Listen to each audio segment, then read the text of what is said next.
Video में हम discuss करने वाले हैं ड्राफ्ट अलाउंस के बारे में।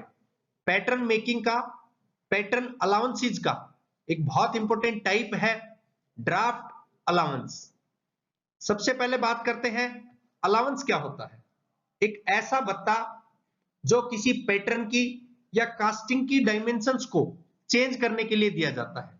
अगर आम तौर पे मैं बात करूं, अलाउंस क्या होता है, किसी को भत्ता देना। जैसे कोई कर्मचारी है, कहीं पे कोई वर्क कर रहा है, तो उसको सैलरी से अलावा जो कुछ भत्ते दिए जाते हैं, जैसे चिल्ड्रन अलाउंस हो गया, कुछ अदर अलाउंसेज हैं, तो वो है भत्ते।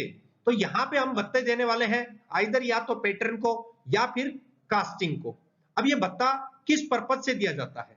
जैसे मटेरियल है, तो मटेरियल को जब भी सॉलिडिफाई करते हैं, कोई मेटल है, मेटल को हम सॉलिडिफाई करते हैं, तो वो कुछ परसेंटेज श्रिंक होती है। तो श्रिंक होगी, सिकुड़ेगी, तो उसकी एक्चुअल डायमेंशन चेंज हो जाएंगी। यहाँ पे जैसे ये कास्टिंग है, तो यहाँ से हमने पैटर्न से बनाई कास्टिंग। जब कास्टिंग बनी तो सॉलिडिफिकेशन हुई, और मान लीजिए श्रिंकेज हुई, तो श्रिंकेज होगी तो वो थोड़ी बहुत सिकुड़ेगी, और जब सिकुड़ गई तो उस कंडीशन में यहाँ पे क्या हुआ, उसकी डायमेंशन में बदलाव आया।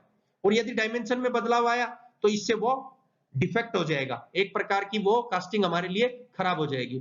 तो उस केस में हम क्या करते हैं, अलाउंस देते हैं, एक्स्ट्रा भत्ता देते हैं। तो भत्ते में क्या करेंगे, हम जो एक्चुअल कास्टिंग हमें बनानी है उससे थोड़ी बिगर बनाएंगे, या एक्चुअल पैटर्न जो है हमारा उससे थोड़ा वो बिगर इन साइज बनाएंगे।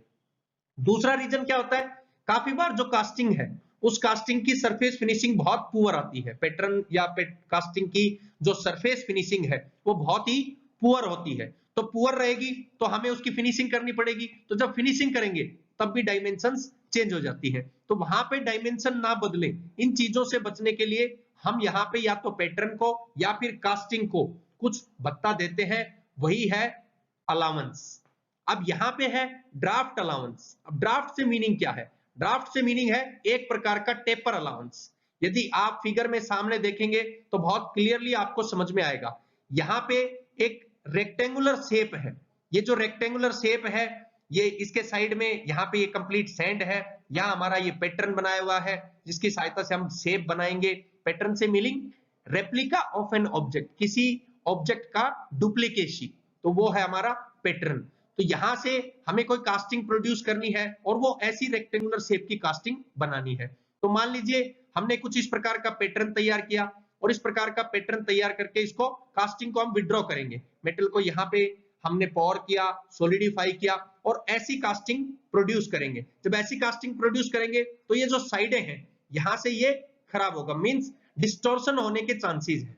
क्योंकि डिस्टॉर्शन होगा बिल्कुल एग्जैक्ट, यहाँ पे बराबर सभी डायमेंशंस है और पैटर्न की भी फिर बराबर डायमेंशन होंगी, तो यहाँ बेसिकली क्या आएगा, प्रॉब्लम आएगी, क्योंकि ये बिना ड्राफ्ट के है।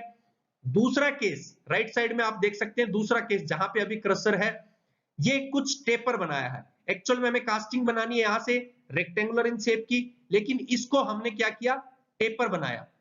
जब टेपर इन शेप बनाया तो यहां से विड्रॉ करने में बहुत इजी हो गया। इसको विड्रॉ किया आसानी से। विड्रॉ करने के बाद हम क्या करेंगे, इस पे मशीनिंग का प्रोसेस करेंगे। यानी कि हमें रेक्टेंगुलर इन शेप की कास्टिंग की जरूरत है और इसके ऊपर मशीनिंग एक्स्ट्रा कर देंगे। तो मशीनिंग की कॉस्ट जरूर बढ़ी, लेकिन यहां से जब कटिंग की तो इसकी बेटर तो फिनिशिंग आएगी, दूसरा एग्जैक्ट इन डायमेंशन रहेगा। ये एक बेटर फायदा होता है जो पैटर्न है उसको ड्राफ्ट के रूप में बनाना, मींस टेपर के रूप में बनाना। जो टेपर होता है वो किस किस पे डिपेंड करता है, पैटर्न की शेप पे डिपेंड करता है, पैटर्न की साइज पे डिपेंड करता है, मोल्डिंग के जो मेथड्स हैं उन पे डिपेंड करता है, मोल्ड किस मटेरियल का हम बना रहे हैं उसके ऊपर भी ये बहुत ज्यादा डिपेंड करता है। तो यहाँ तो हमें बेसिकली क्या करना है, हमारे पास ये आउटसाइड में एक फ्लास्क है, उस फ्लास्क में सबसे पहले हमें यहाँ पे ये पैटर्न रखने हैं, और बेसिकली जो सैंड है उसकी यहाँ पे प्रॉपरली कॉम्पैक्टिंग करनी है। प्रॉपर सैंड की कॉम्पैक्टिंग होगी तो इस तरह से हमें वो जो मेन एग्जैक्ट शेप चाहिए उस प्रकार की शेप बनेगी। इसके बाद फाइनली हम इसकी सहायता से जो फाइनल कास्टिंग है उन कास्टिंग्स को प्रोड्यूस करेंगे। तो ड्राफ्ट अलाउंस में कास्टिंग जो हमारी बनेगी वो तो एक्चुअल शेप एंड साइज की जैसी हमें रिक्वायरमेंट है वही बनानी है, लेकिन जब कास्टिंग बनी, प्रोड्यूस हुई, उस समय वो टेपर इन सेक्शन रहेगी।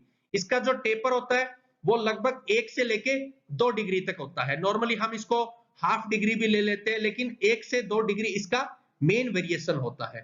तो ये है हमारे पास ड्राफ्ट अलाउंस पैटर्न मेकिंग का बहुत इंपॉर्टेंट टॉपिक और जो पैटर्न अलाउंस है उसकी बहुत इंपॉर्टेंट टाइप।